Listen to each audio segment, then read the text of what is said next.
Welcome to the Next Level Human podcast. As a human, you have a job to do.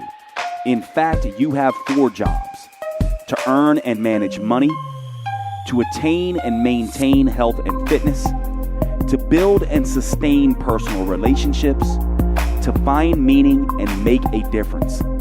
None of these jobs are taught in school, and that is what this podcast is designed to do: to educate us all on living our most fulfilled lives through the mastery of these 4 jobs.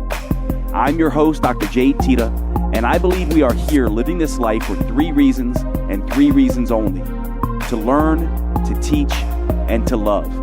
In this podcast, I will be learning, teaching, and loving right along with you. I'm grateful to have your company.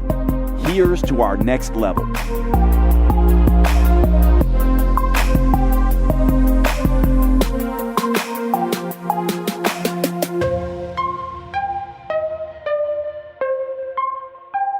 All right, welcome to the show, everyone. And today's topic is going to be on the fast versus flexible metabolism. Many of you who listen to this podcast has heard me say over and over again, you don't want a fast metabolism, you want a flexible metabolism. But the truth is, it would be nice to have both. But the flexible metabolism is more important. And I want to share a little bit about this in a quick little podcast today. This one will be fairly quick, but it's a really important one. And I'm doing it because it's come up a lot as of late. When you look at marketing around metabolism, even when my companies, market metabolism, one of the things that we do is we go out in the world and we kind of see what is the language that people use to talk about metabolism. And metabolism is still dominated by this fast versus slow mindset. People who think they have trouble losing weight oftentimes describe it as, I have a slow metabolism. And they'll describe people who are relatively easily lean as having a fast metabolism. The truth of the matter is, though, this is really not the best way to think about metabolism. You really want to be thinking about having a metabolism that is flexible. And when we talk about a flexible metabolism, what we are essentially talking about is the ability for the metabolism to handle stress and strain challenges and to adapt quickly to different macronutrient ratios, to fasting, etc. Think about it. If your metabolism is just running fast, one of the things that you will find is that whenever we try to speed up metabolism, and there are many things that do speed up metabolism. For example, thyroid hormone replacement speeds up metabolism. Hormone replacement therapies like testosterone replacement therapy or progesterone or estrogen replacement therapy, these things speed up metabolism. If you go into a cold plunge and expose yourself to cold, that will speed up a metabolism. Exercise speeds up metabolism. These things all speed up metabolic rate. They also have not a great track record in the research in terms of helping people lose weight. And this is oftentimes shocking, not to those of you who are regular listeners of this podcast or students of metabolism or have read my book, Next Level Metabolism. You'll understand these dynamics, but the vast majority of people do not realize that speeding up metabolism almost always leads to also speeding up hunger and cravings, amplifying hunger and cravings. This is the reason why. And I oftentimes, for those of you who are new, discuss a paper on postmenopausal women, the alpha and beta trials, really big study that looked at exposing women around the perimenopause to menopausal age range. These are going to be women in the ages of 40 to 60 years old, and basically told them, don't change your diet, do nothing consciously to change your diet, but we're going to give you, one group basically essentially did 5 days per week of 30 minutes of cardiovascular exercise, essentially jogging on a treadmill. Another group did 45 minutes, 5 days per week, and another group did 60 minutes, 5 days per week. Now, many people have heard of this study. I mention it over and over and over again because it illustrates the research that we do know that essentially says exercise is not good at helping weight loss. And I'll get to that in just a minute. But in this trial, what they found is that only about 25% of those women lost weight. And actually about 10% lost more weight than would be predicted. So there are people who lose weight with exercise. About 10% of them did, lost even more weight than would have been predicted. So they did very well with this cardiovascular regime. 25% did well. They lost weight, but didn't necessarily lose as much as they thought. So what is that? That's basically 15% lost weight, not as much as predicted. 10% lost weight more than predicted. But where does that leave the other 75%? Well, 50% lost no weight at all. 50% of those women lost no weight at all after doing 30, 45, or 60 minutes of jogging on a treadmill 5 days per week without consciously changing their diet.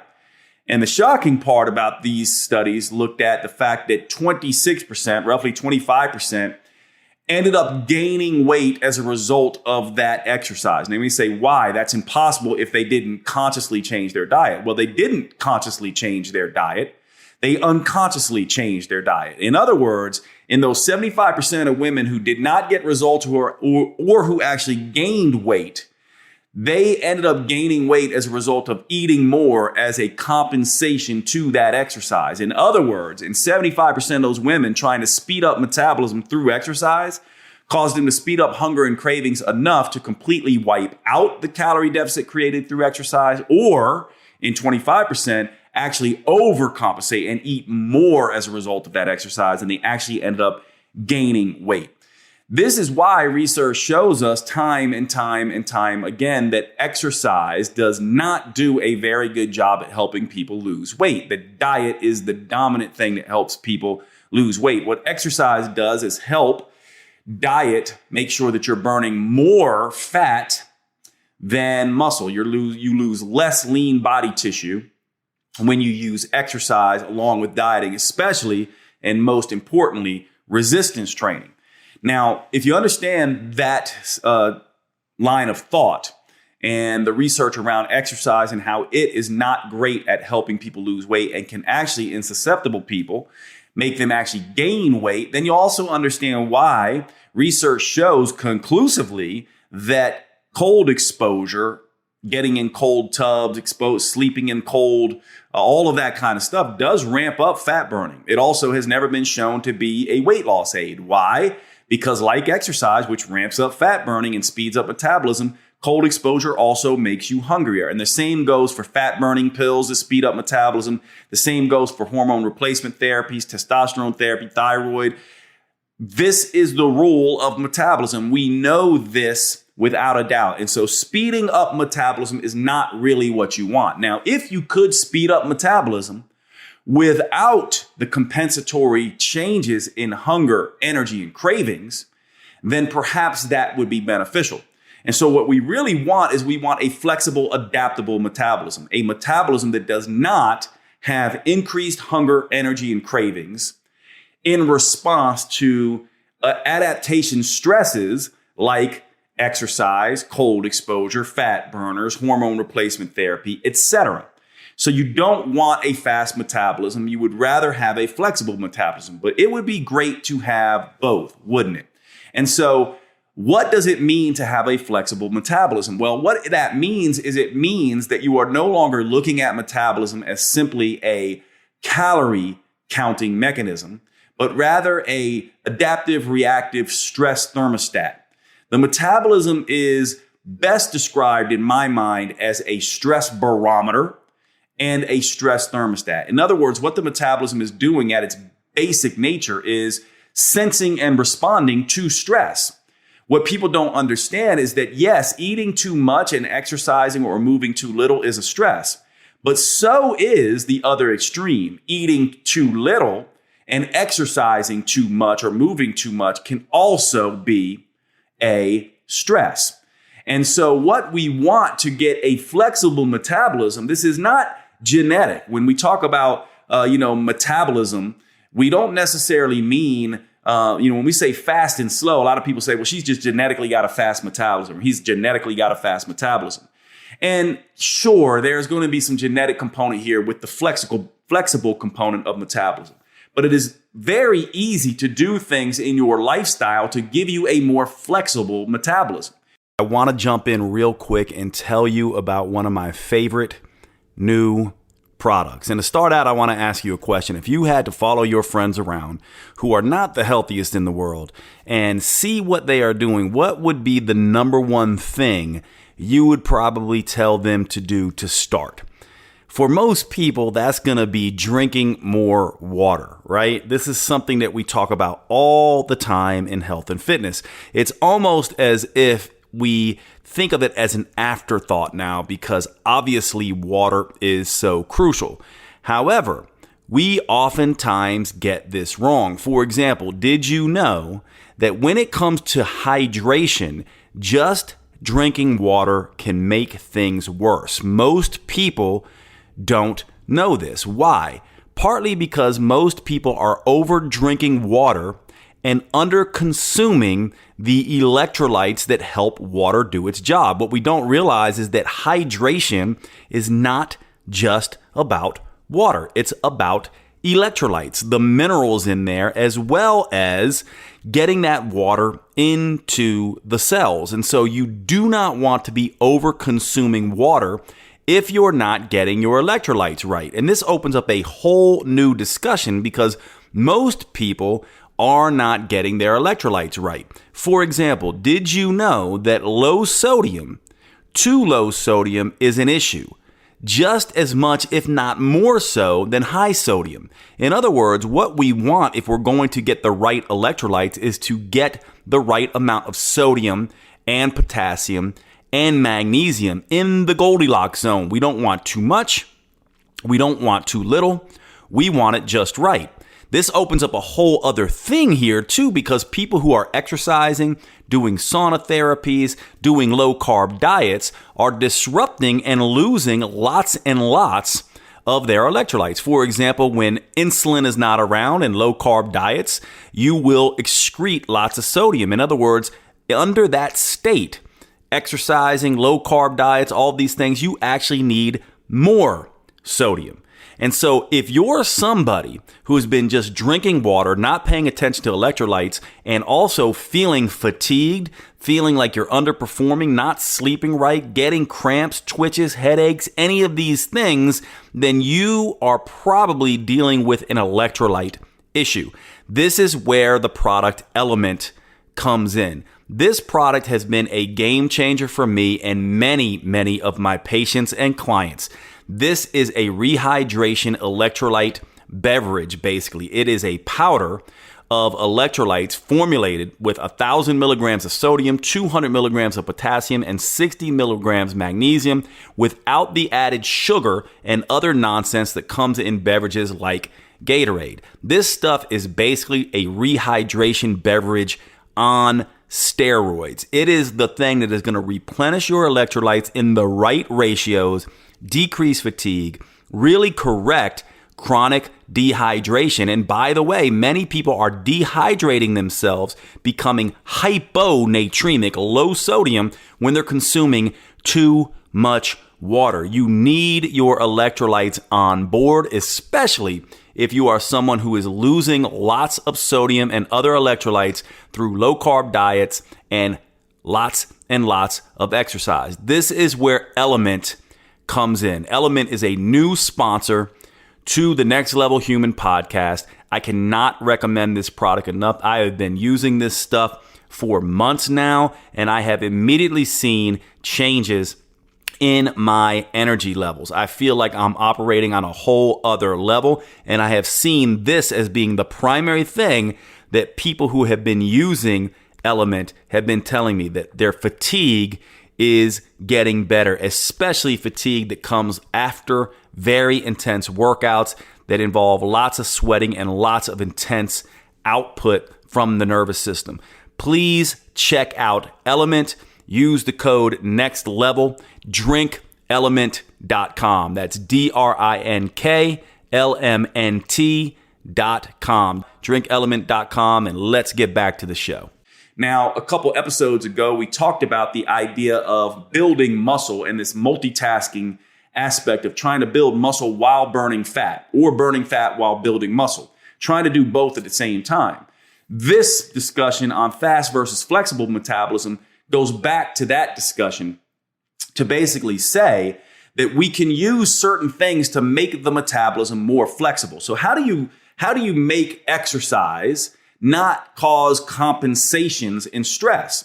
Well, if you think about stress, the way the body handles stress, we know that stress that is short-lived is better than stress that is very long, right? So if you're going to do something stressful, you want it to be shorter. The body does really well with extreme stress only if it is short in nature, right?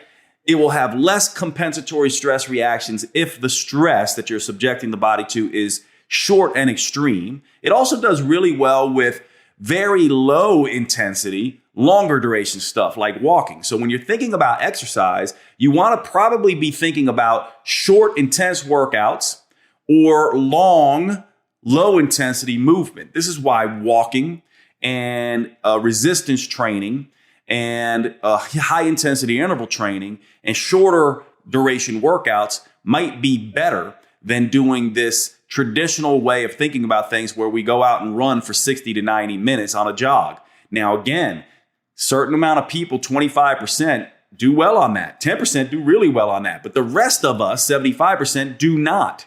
And so what we want to be thinking about is we want to be thinking about making our metabolism more flexible through choosing the right types of exercise. So rule number one with exercise, then, if you know you're someone who compensates like this and ends up overeating in response to exercise, is to do shorter, more intense exercise.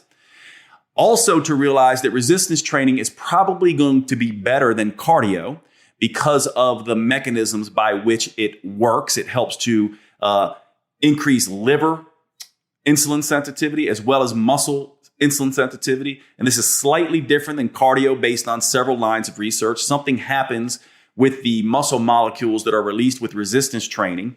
One recent study actually showed that when you do intense resistance training, you release basically these little messenger RNA vesicles from the muscle that go to the liver that tell the liver to process sugar better.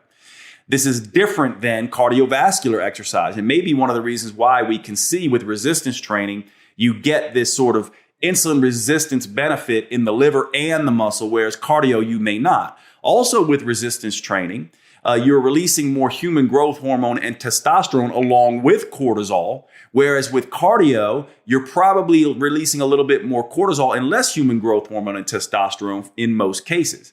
Likewise, there is some research that hints resistance training has less of an effect on hunger and cravings compared to cardio. So this tells us that we can make a general rule of trying, of course, we're all different, of going to short, intense, resistance training based workouts to make exercise a less stressful thing on the metabolism, so there's less compensation, and to give the metabolism more flexibility. Now, when it comes to diet, protein serves the same role. So you can see the theme we talked about several episodes ago comes back here again. Why does protein help the metabolism be more flexible? Because protein is a flex fuel, plus it is an infrastructure building block in the body. So the body basically can use protein to make glucose, it can use protein to make ketones, and it uses protein preferentially to repair the body, make collagen, make tendons, ligaments, make muscle tissue, build all the cofactors and enzymes needed for biochemistry machinery that goes on every single day. And so once again, now we can essentially say, okay, if we want a flexible metabolism, what exactly does that mean? Going on, I'm sorry to break into the show, but I wanted to take a second to cover one of our sponsors and tell you all about Paleo Valley at paleovalley.com. These are the grass-fed sticks that I tell you all so much about that all of my friends know I have on hand constantly. They are in my car. They are at my house. I keep them at my sister's home and my parents' house. I have these things everywhere because they are the simplest, most convenient whole foods protein supplement you can get. Almost like carrying around pure protein, low carb protein in your pocket. They also, these Paleo Valley beef sticks are the only 100% grass-fed and grass-finished beef sticks on the market. They use organic spices. They are naturally fermented. instead of using nitrates and nitrites that can be a problem in some of these cured meats, and they simply taste fantastic. Check out the original or the jalapeno. Those are my favorites. Please make sure you go over to paleovalley.com and visit. When checking out, use the code NEXTLEVEL for a 15% discount. Remember, our sponsors keep the show going by you giving them your patronage and spending your money on these high quality products. You actually do a few things. One, you're helping to support the podcast. And two, you are helping your health. And three, you are making sure that good quality companies like Paleo Valley can be out there doing their business, changing the world, making the earth better. One of the things you may not know about this is that grass-fed organic and grass-finished beef is doing something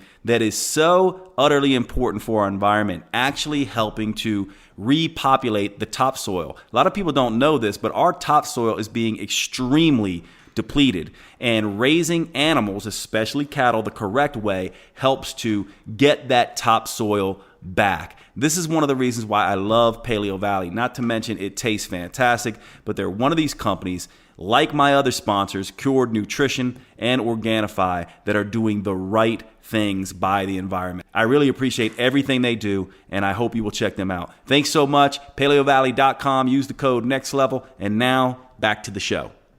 If we're doing resistance training and getting plenty of protein, and we're making the metabolism more flexible through this, and also doing tons and tons of walking, which also makes the metabolism more flexible. Why? Because again, it sensitizes the body to insulin, it lowers cortisol, and it has less of an impact on hunger and cravings. And so ultimately, we know that we don't have a flexible metabolism when we are always hungry, always craving, always compensating anytime we try to speed up metabolism.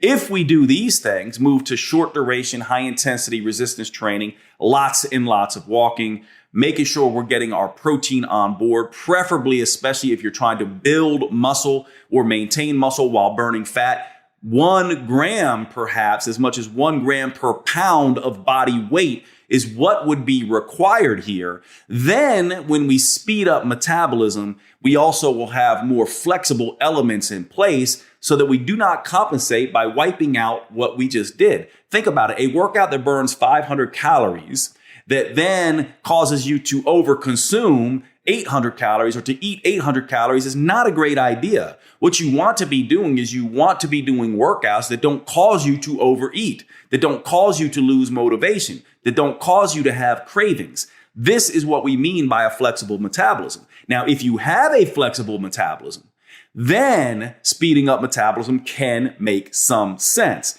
So hopefully this is making some really good clues for you, or giving you some really good clues as to how to approach this. Now, some other things that you can begin to do. One of the things is cold exposure in and of itself. Think about the same rules, because cold exposure, rightly so, is becoming very, very popular.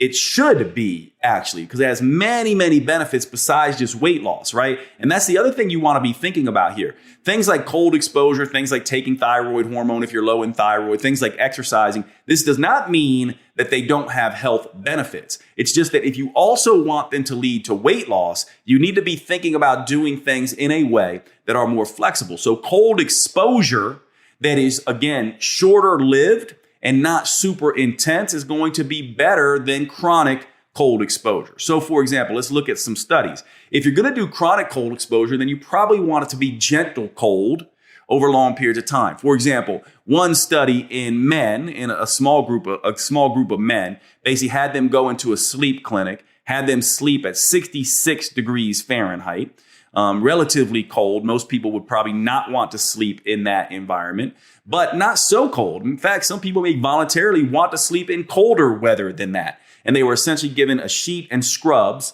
and they slept in 66 degree weather. And basically they looked at these people over several weeks. I'm not remembering exactly how long this was. And they showed that their insulin sensitivity improved just through this sleep exposure to cold, sleeping in colder weather.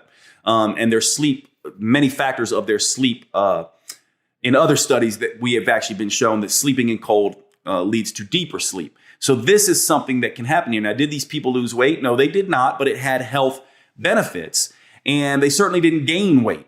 And so think about that kind of cold exposure, which is, sort of the equivalent to long, slow cardio like walking, sleeping in cold, but not so cold that you're shivering.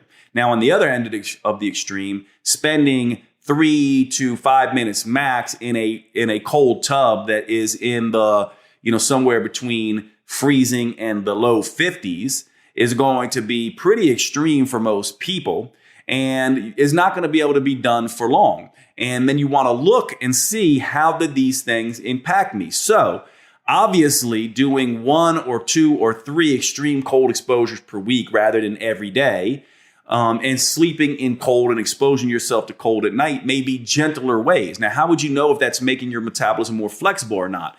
This is what's really easy about if you're trying to push too much fast metabolism versus flexible. If you are flexible in your metabolism, your sleep, your hunger, your mood, your energy, your cravings will stay in check, especially hunger and cravings, hunger, energy, and cravings. So that acronym, HEC, hunger, energy, and cravings, HEC, will stay in check in a flexible metabolism. As soon as the metabolism starts to have too much hunger, too much cravings, unpredictable energy, it means it's becoming less flexible. And by the way, chronic stress, that's what it does. It makes the metabolism more rigid and less flexible. This is how you want to be thinking about this with all the things you do. So that fat burner you're taking, you can go, is it working? Well, you can tell, is it throwing heck out of check? The thyroid hormone you're taking, is it working? Is it throwing heck out of check or keeping it in check? The testosterone replacement therapy you're taking, is it throwing hunger, energy, and cravings out of check or keeping it in check?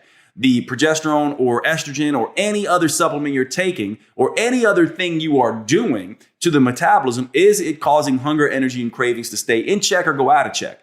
If it's causing them to stay in check, then that is a flexible metabolism. And it's fine to try to speed up a flexible metabolism. However, if it is not, and then you have a more rigid metabolism, it is not fine to try to speed up a rigid metabolism. You will actually end up overcompensating and having issues. And by the way, there's 3 ways that the metabolism typically compensates when it's not flexible enough or not able to handle stress. Number 1, it's going to have increases in hunger, energy, and cravings. So heck goes out of check. Number 2, metabolic rate will fall in something called adaptive thermogenesis. We don't know all the elements of that, but one of them is certainly thyroid function and leptin and some other hormones that downregulate the metabolic thermostat. And then finally, other constrained aspects of metabolism like immune function, androgen function, non-exercise associated thermogenesis or activities of daily living. All these things become downregulated with the body budgeting so that it does not give up its fuel reserves. Now, a flexible metabolism won't compensate like that as much. So this is why you want to be thinking about flexibility, not just speed.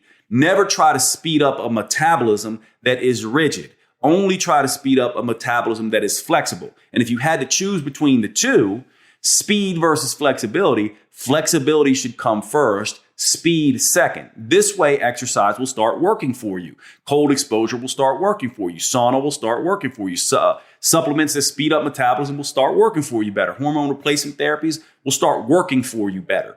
So you want to be thinking of a flexible metabolism, not a fast metabolism. And if you're going to try to speed up metabolism, always try to get sleep, hunger, mood, energy, and cravings, especially hunger, energy, and cravings in check first. Get your heck in check so that you have a flexible, strong metabolism, and then begin doing the things like cutting calories, exercising, cold exposure, fat burners, hormone replacement therapy, etc. This is important to understand, and it's something that's come up. Very simple concept, very short discussion today, but this is what you want to be thinking about.